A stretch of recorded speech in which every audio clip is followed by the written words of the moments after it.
investor into the SPV, so as a director or shareholder, what's the flaws, what's the benefits, and then a straightforward sort of shareholder investor into the SPV as well.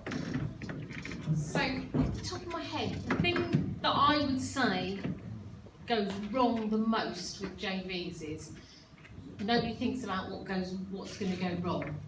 They're all mates and they're all together and they won't do that to me. Well, they will. It just is what happens. So you need to, the most important thing I think to say is, sit down and say, what do we want at the end and what's the exit? So if the exit is to sell or if the exit is to rent, obviously you've got different answers. Then decide what might go wrong in that time. Now, I spent 3 years at uni being educated about what went wrong, because nothing ever goes right that you learn in a law degree.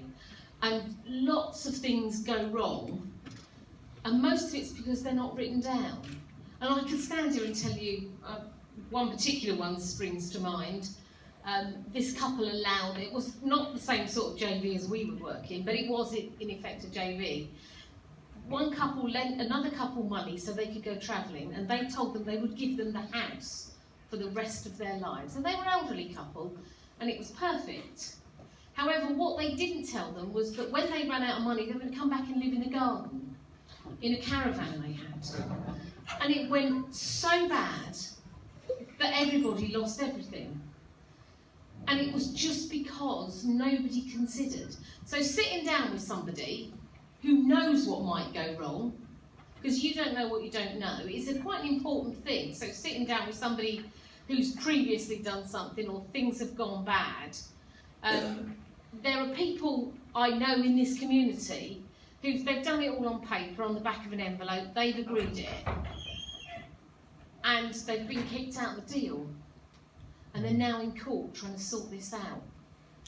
So the most important thing is to write it down, and it really doesn't matter what you write it down, how you write it. It doesn't have to be in my language. It can just as easily be in your language, as long as everybody knows what you mean. And so people will come and say to me, well, I'm going to do that. For instance, we're going to build a house. And my first question is, what sort of house? Because if you're sitting over there and you think, oh, we're going to build a house, you might have a mansion in mind, and you're going to build and you're going to use it as an HMO. And somebody over there might have a 3-bedroom house with a huge garden in mind.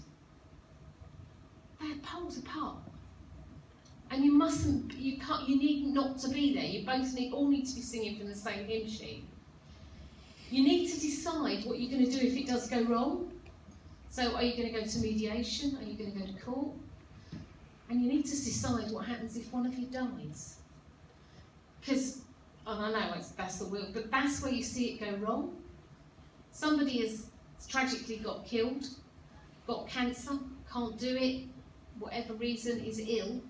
If you don't do that, and you don't talk about that first, and none of us want to talk about it, and it happens, you're stuffed.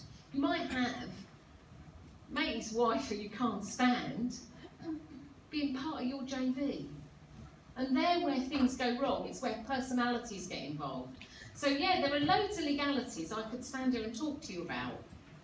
But really, the practical things are where it goes wrong. As long as you've formed your company properly, you've got a good shareholder agreement, and you've agreed on those bits, nothing should go wrong with the legal setup of it.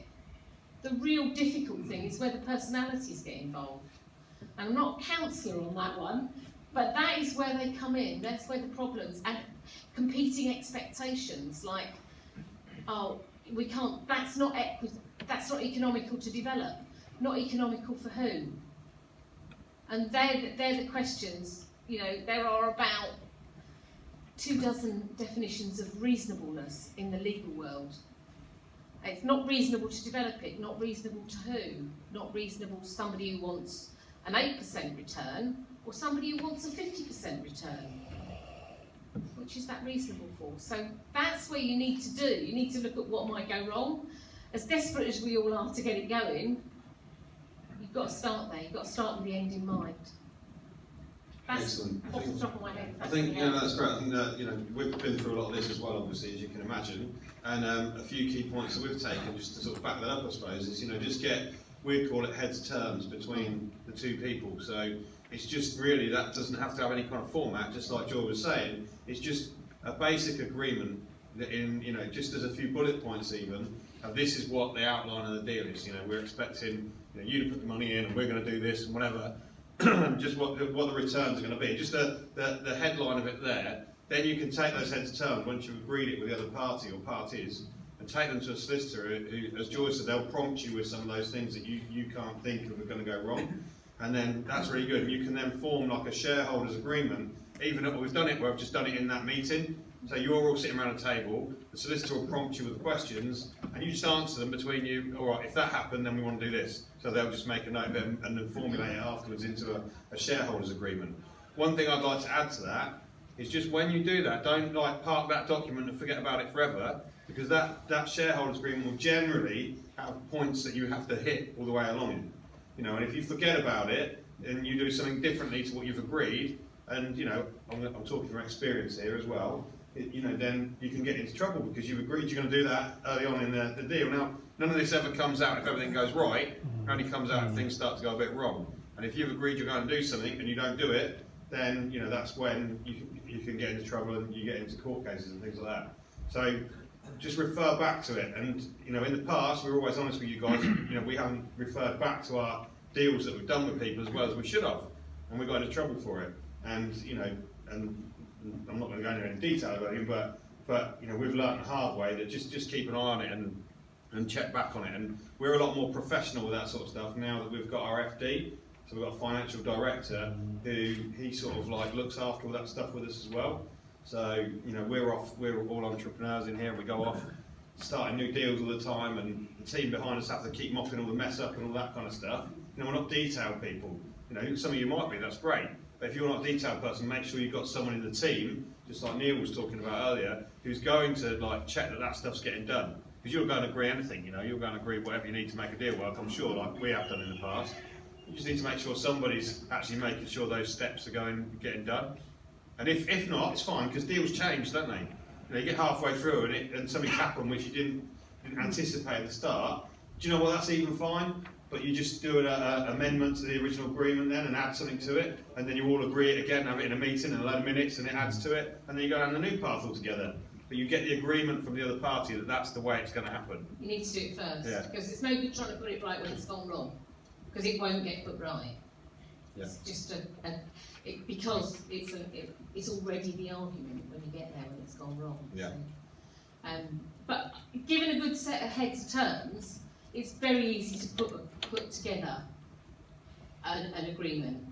If you don't get the heads of terms, if you don't do the heads of terms and go, oh, I'm just doing something with John and he's gonna pay this much money, that's not enough information. So you need somebody who's practiced at doing that.